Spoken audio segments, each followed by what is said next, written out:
Jurgen, obviously today will be the first chance you get to have a look at Sadio. Just wondering about how it seems after that blow to the head he took during the tournament, and whether you had any thoughts of how that was dealt with. I didn't speak to him.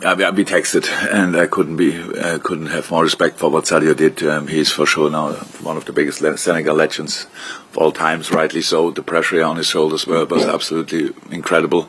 I have usually no problem with facing pressure, but when he walked to the penalty, I thought that's a really difficult moment in life, and he faced that, he mastered it, and got rightly so all the praise. Was the best player of the tournament. So incredible achievement for him, incredible achievement for Senegal, and that's why we just thought it's absolutely right to let them celebrate as long as they want.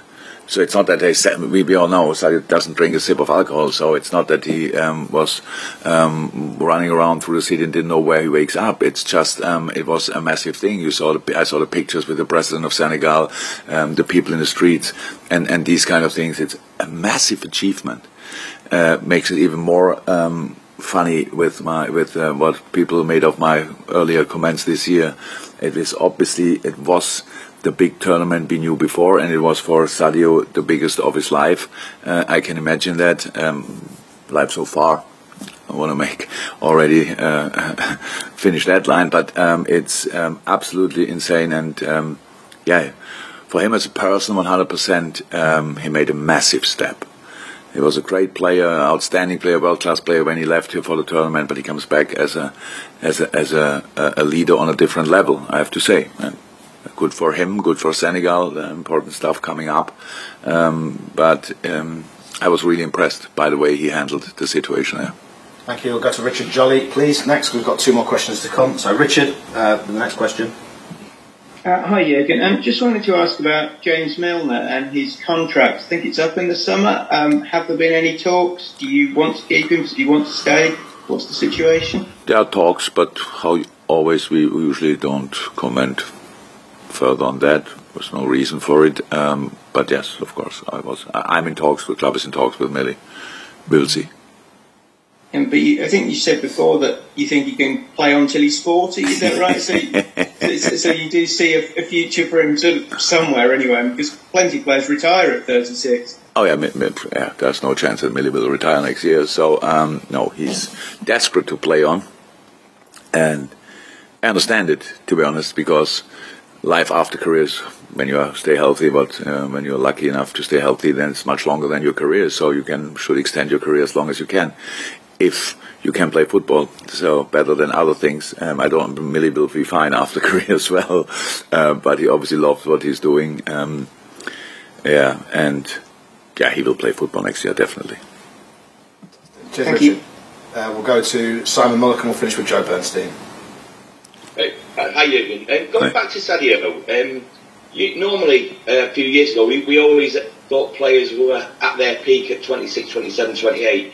He's 29. Can what he's achieved at the African Cup of Nations, can that help him improve even further, even at that age, become a better all-round player? It's difficult on the level Sadio is already, but of course, and I don't know exactly when that was, that we said 26, 27 is a peak or whatever. I'm not 100% sure, but let me say 1 or 2 years ago, the first 3 at the Ballon d'Or, what are seen as the world's best players, apart from Mo Salah, who was slightly younger, they were all 34 and older. So Lewandowski, 88 or 89 born, so makes him 32, 33.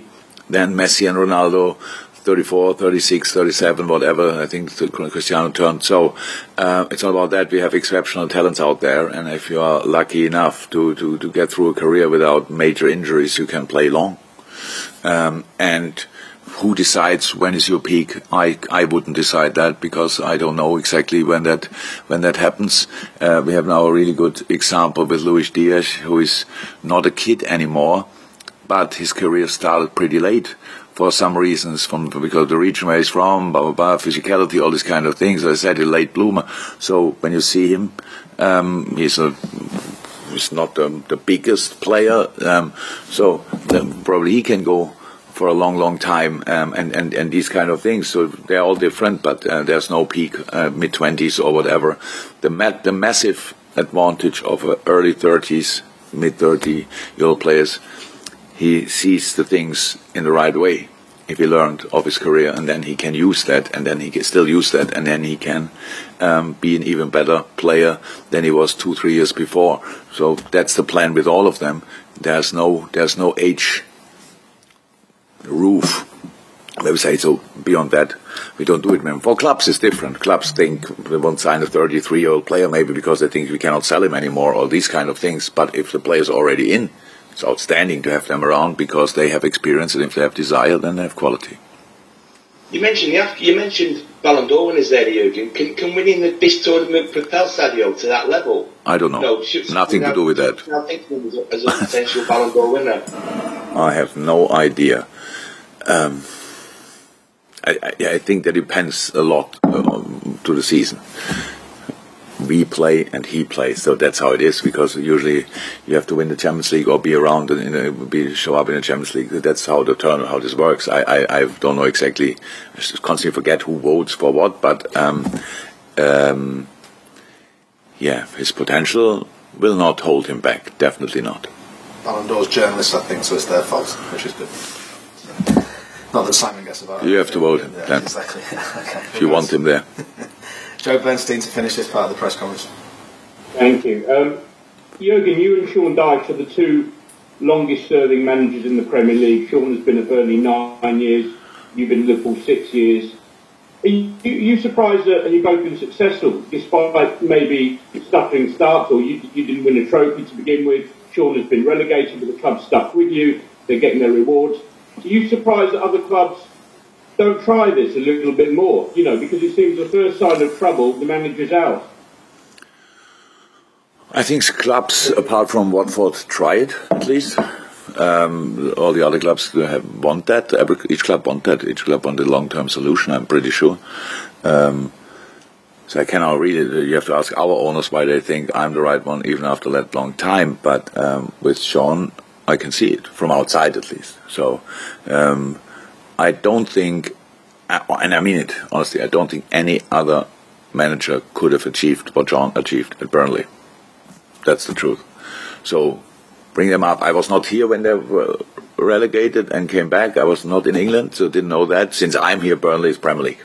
So if you ask me, Burnley was always Premier League. And it was one of the 2-3 places in the league where you think, I'm not really looking forward to it.